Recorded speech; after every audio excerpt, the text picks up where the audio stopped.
All right, so now I want to spend some time and talk about specimen preparation of TEM. So the the first thing that we should mention is that the specimen requirements are actually pretty rigid for TEM. There's not a lot of wiggle room in these, and so the first thing is that they have to be extremely thin. So I gave you that kind of 200 nanometer on the previous slide because they need to be electronically transparent. Electrons need to pass through them, or we're not going to get an image. And the overall size, so the radius or the width, however you want to view it, also has to be pretty small. And so that's kind of because we place them on in the sample holder. So this is a very long sample holder. This is the part, the handle that is outside the instrument, and then through the O-ring, that's inside the vacuum chamber. And so it's just this portion that we're looking at, and just this very small grid hole, and that's about 3 millimeter grid. And so our specimen has to be able to fit into that grid. And again, it's about 3 millimeters. So it's got to be about 3 millimeters, and then it's got to be very thin. And so oftentimes preparing specimens is the trickiest part of TEM.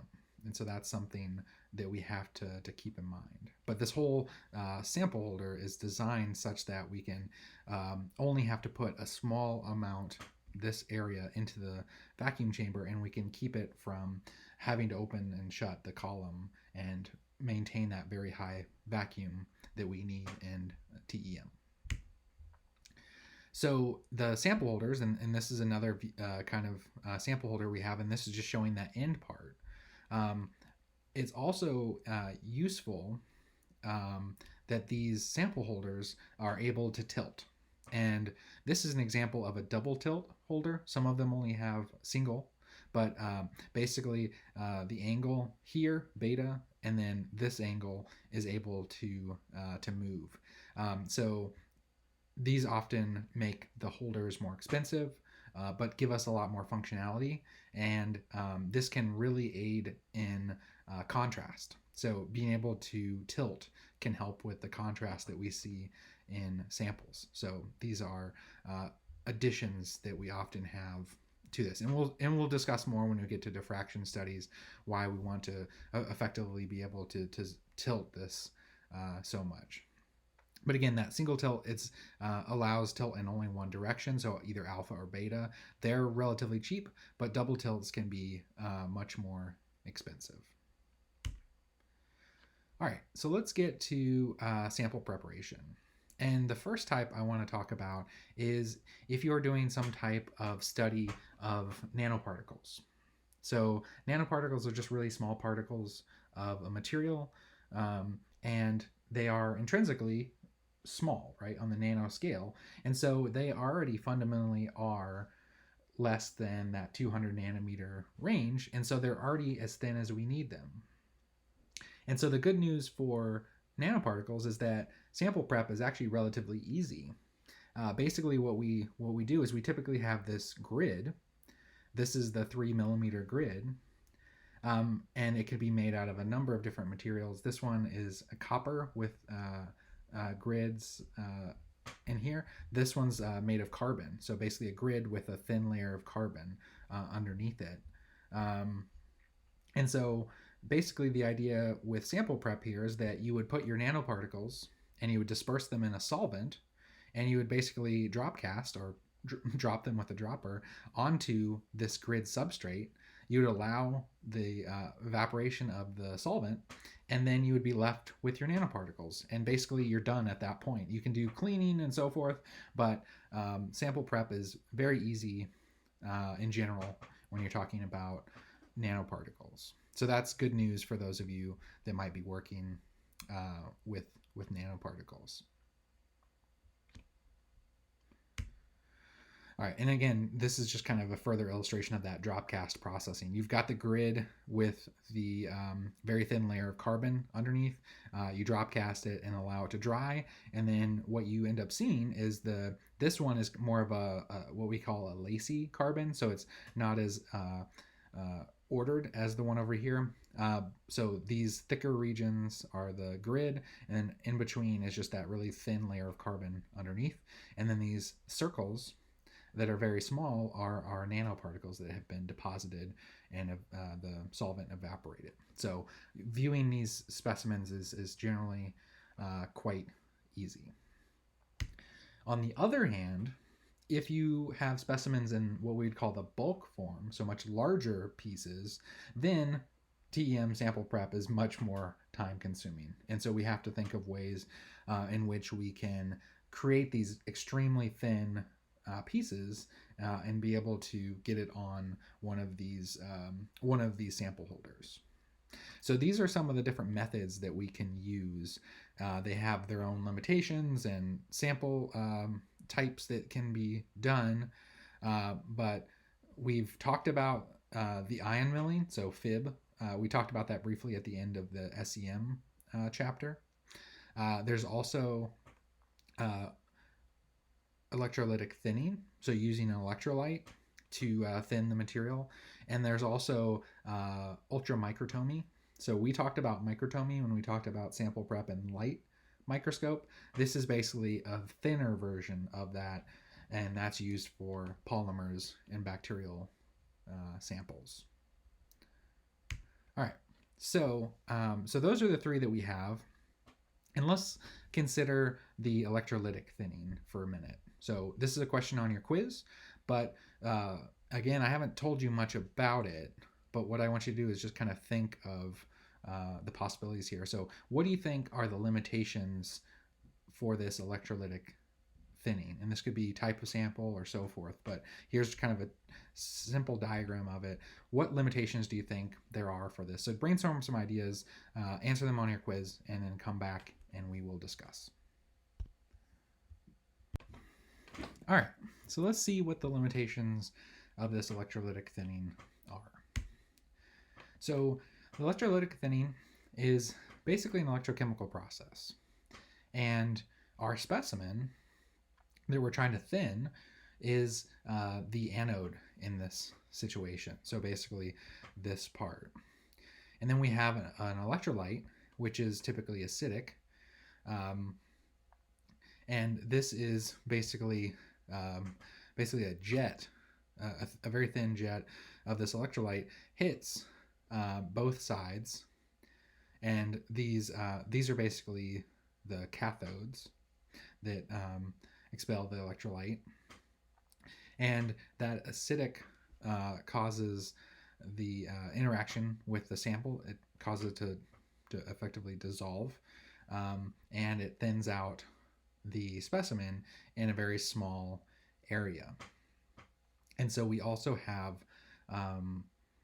we don't make the entire piece thin. We actually just make a small region of it so that we have some mechanical integrity.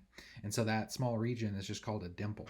So just the very center of this is the thickness that we need. And we can determine the thickness with a light detector. So basically we shine a light to see when we have the correct thickness of these materials.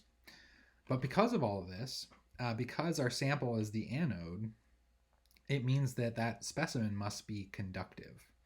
And so this won't work for non-conductive samples. And so that's kind of our limitation that we have with this mechanism. So basically this process can be useful for conductive samples and producing a small layer. And the end structure of what we get is, again, we're trying to get that 3 millimeter sample, but only a small region is the transparent to electron region.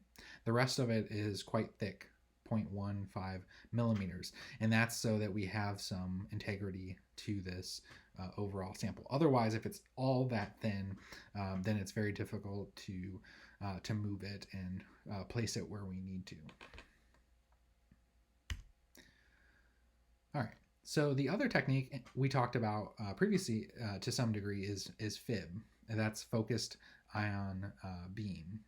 And this is a way we can mill the sample with that ion beam, which again is typically gallium.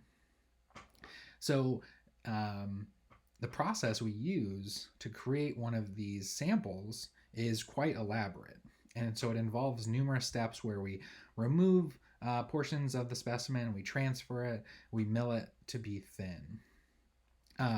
So we kind of just walk through the various steps here to give you a basic overview, what we see is that the first step we want to do is we actually want to deposit sort of a sturdy material such as tungsten.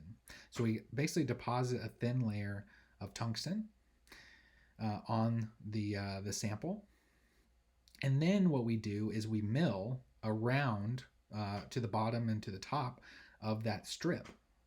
And so you can see that we basically have a strip of tungsten on top of a thin column of our material, and then we detach that. We detach that piece from here, so we cut it on both sides, and we attach it to this probe that we have. So we basically have to deposit some more tungsten onto this probe to attach this thin piece that we now have. And then we transfer it and attach it to the mesh. And so that is the grid, so to speak. That's what we saw in the sample holder. So we attach the piece to the mesh, and then at that point we cut away the probe, and then at this point we have a piece of our material that is attached to our grid that we're interested in viewing. So this is what's actually going to go into the microscope, but it's not anywhere near as thin as we need. And so at this point, we basically thin down this sample using the mill, the ion mill, in this kind of polishing way. So we have, again, we've only polished down the middle part, so we have some integrity on each side, but this middle portion here is very thin, again on the order of 200 nanometers, so that we can view through it. And so this is going to be our TEM sample that we're able to view through in this case. So it's a very elaborate process to do this. There's a lot of automation that can be done, but there's also a lot of steps that have to be done by the user of the instrument. And so FIB can be quite complex and difficult to use, but it also allows us to view a large array of different materials and prepare these samples for TEM. It's not only used for preparing TEM samples, but that is one of the main uses that we have. So this is an example of samples that were made for a project I was working on with carbon fibers. So I probably showed you pictures of these carbon fibers before, but there we had these very long carbon fibers that were 10 microns in diameter, so it's too thick to view through. So basically what a very skilled FIB user did was they cut a piece of the fiber after it had been attached to that probe. They had moved it to that grid, attached it, and then thinned it down like you saw in the previous slide. And so this is actually our chip that was in the microscope, and then this is that very thin piece that had been placed from the FIB. So it's a very elaborate process, but you can get very controlled sizes of these pieces. All right, so the last one I want to talk about is this ultramicrotomy. So it's basically the same microtomy technique that we talked about earlier for light microscope, where we basically use a knife, any kind of knife, to prepare a thin section. But the ultra part of it means that we prepare very thin layers for TEM.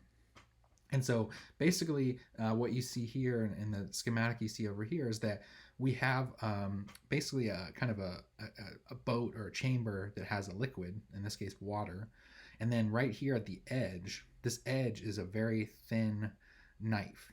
And so that knife can be a number of materials, but most of the time that's a very sharp diamond knife, so it's very hard. Then we have our sample that's actually been attached to this arm, which can move back and forth, and it can also move up and down. And so basically the idea is that we're going to place the specimen on the knife And so we're going to use the back and forth to get it to the right position, and then we're going to move up and down to slice it against the knife edge like you see here. And when you get these sections, they will basically be carried off by the water, and then we can grab them and place them on the grid with tweezers. And so that's kind of the entire process. So it's a very simple process, but obviously the instrumentation that needs to be involved in this to get this arm to cut very thin layers is obviously very delicate. All right, so this is a video of the of an ultramicrotome in action. So I've embedded it into the lecture notes for you to look at. I'll let you go ahead and do that on your own if you want to watch it. The link is again in the notes, so you can watch that if you want. I'll place the link in the module as well in case you want to watch this. But this is basically just showing you in action what we saw in this slide. So that might help you kind of if you're still having trouble understanding how this works. That'll go through the process in a little bit more detail. So you can find this on YouTube as well.